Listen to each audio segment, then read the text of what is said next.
For today's Advent devotional, I'd like to talk about bringing light into the darkness of life. Before we get started, I'd like to welcome you to day 4 of our Advent devotional.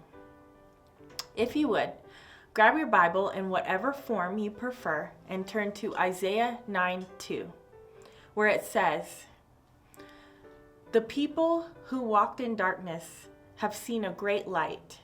Those who dwelt in a land of deep darkness, on them has light shone."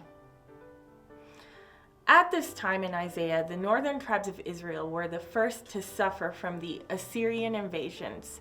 So in God's mercy, they will be the first to see the light of the Messiah. The history of Israel's oppression during the days of Isaiah is recorded in chapters 7 and 8.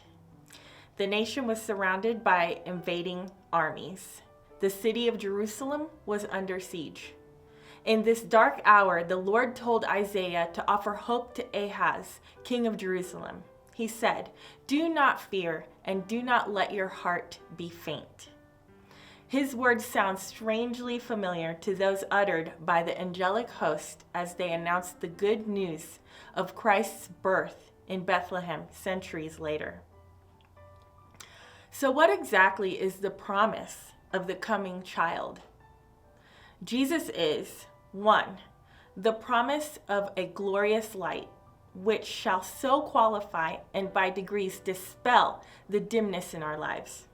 2, as disciples, we are called to freedom and increase and to bring the kingdom of heaven down here on earth.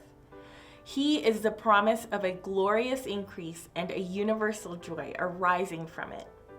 And 3, and he is the promise of a glorious liberty and enlargement here on earth as well as in heaven.